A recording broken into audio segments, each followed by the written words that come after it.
राजू और मुन्ना दो सगे भाई थे। दोनों एक छोटे से गांव मस्तीपुर में रहते थे। जहां राजू थोड़ा चालाक, चालू और जुगाड़ू था, वहीं मुन्ना भोला भाला, खपती और खाने का शौकीन था। दोनों की जोड़ी पूरे गांव में मशहूर थी। लोग कहते, अगर एक दिन हंसना हो तो राजू मुन्ना को बस एक बाल्टी दे दो। तो दोस्तों, कहानी शुरू करने से पहले आप वीडियो को लाइक करके चैनल को सब्सक्राइब कर लो और बेल आइकन को दबा लो। अब सुनिए इनकी एक ऐसी कहानी जिसमें एक जादुई बेलन, बर्तन और बहुत सारी गड़बड़ियां हैं जो हंसी से लोटपोट कर देंगी। एक दिन उनकी माँ ने कहा, राजू, मुन्ना, अब तुम दोनों बड़े हो गए हो, घर के काम में हाथ बंटाओ। ये लो 100 रुपए, जाकर सब्जी ले आओ। राजू बोला, माँ, 100 रुपए में क्या आएगा? आलू आएंगे या हम दोनों वापस? माँ ने घूरा, अगर पैसे कम लगे तो सब्जी वाले से हंसी में छूट ले लेना। दोनों भाई निकले, लेकिन रास्ते में सब्जी लेने की बजाय सीधे पहुंचे मेले में, जहां घूमता झूला, चाट पकौड़ी और एक जादुई सामान बेचने वाला बाबा बैठा था। बाबा चिल्ला रहा था, आओ आओ, ये है जादुई बेलन, जो इससे रोटी बनाएगा उसके सारे झगड़े छू मंतर। राजू की आंखें चमक गईं। मुन्ना, ये तो मम्मी के गुस्से से बचने का सीधा इलाज है। बेलन की कीमत थी 100 रुपए। मुन्ना बोला, भाई, सब्जी के पैसे से बेलन खरीदना ठीक है? राजू बोला, भाई, सब्जी से पेट भरता है, लेकिन बेलन से जिंदगी बदलती है। और उन्होंने वो बेलन खरीद लिया। घर आते ही माँ ने पूछा, सब्जी लाए? राजू ने बेलन निकाला और बोला, माँ, ये देखो, जादुई बेलन, इससे हम रोटियां बनाएंगे और घर में कभी झगड़ा नहीं होगा। माँ ने एक झन्नाटेदार चांटा रसीद किया और बोली, अब यही बेलन तेरा झगड़ा बनाएगा।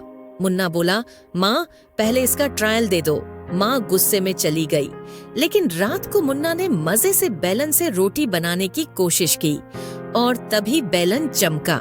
रोटियों की जगह निकले गुब्बारे, वो भी फूलों की खुशबू वाले। अगले दिन मुन्ना ने सोचा, अगर बेलन से गुलाब के गुब्बारे निकलते हैं तो इससे बिजनेस करेंगे। राजू ने गांव में पोस्टर लगवा दिए, रोटी बनाओ, खुशबू पाओ। हमारे बेलन से रोटी नहीं, रोमांस निकलता है। गांव की महिलाएं बेलन देखने आईं, लेकिन जैसे ही उन्होंने बेलन उठाया, वो हवा में उड़ नाचने लगा और साथ ही सारे बर्तन भी नाचने लगे। अब हर बर्तन गाने लगा, बेलन उठा ले, बात बना ले। गांव वाले डर कर भाग गए। सरपंच बोले, राजू, मुन्ना, ये क्या मायावी कांड है? राजू बोला, सरपंच जी, ये बेलन नहीं, पतियों की शांति की मशीन है। अब बेलन पूरे गांव में मशहूर हो गया। शहर के अखबारों में हेडलाइन छपी, बेलन बना शांति दूत। गांव के बर्तन अब नाचते हैं। लेकिन एक रात बेलन गायब हो गया। राजू और मुन्ना परेशान। माँ ने तो नहीं फेंका? माँ बोली, मैंने बेलन को छत पर रख दिया था, पर अब नहीं है। रात को मुन्ना को सपना आया, बेलन बादलों के ऊपर उड्डेडी आ रहा है और कह रहा है, अब मैं राष्ट्रपति के किचन में सेवा दूंगा। सुबह होते ही उन्होंने बेलन की तलाश शुरू की। दोनों भाई पहुंचे गांव के बाबा के पास, जो कहते थे, मैं भूत प्रेत पकड़ता हूँ, पर बेलन नहीं। बाबा बोले, बेलन को वापस पाना है तो तुम दोनों को मिलकर एक काम करना होगा। 3 दिन बिना झगड़े के रहना होगा। अब राजू और मुन्ना परेशान। एक दिन भी बिना लड़ाई के रहना मतलब गर्मी में बर्फ जमाना। पहले दिन दोनों एक दूसरे से नहीं बोले, दूसरे दिन इशारों में बात की, पर मुन्ना ने राजू की तर्जनी काट दी। तीसरे दिन दोनों ने बर्तन धोने में समझौता किया। अचानक आकाश में बिजली चमकी और बेलन वापस आया, वो भी एक नोट के साथ, जहां प्यार हो वहां मैं हमेशा हूँ। अब राजू और मुन्ना ने मिलकर बेलन का एक YouTube चैनल बना दिया, बेलन की दुनिया।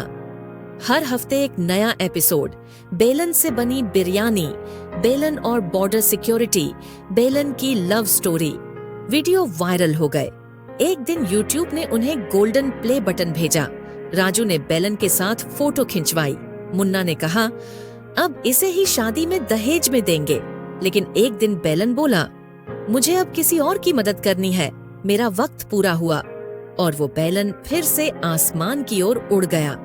राजू मुन्ना थोड़े उदास हुए, लेकिन फिर मुन्ना ने एक और जादुई चीज मेला से खरीदी, जादुई तवा। राजू बोला, फिर शुरू हो गया ये। तो दोस्तों, कहानी अच्छी लगी ना? अब जल्दी से वीडियो को लाइक कर दो, चैनल को सब्सक्राइब करके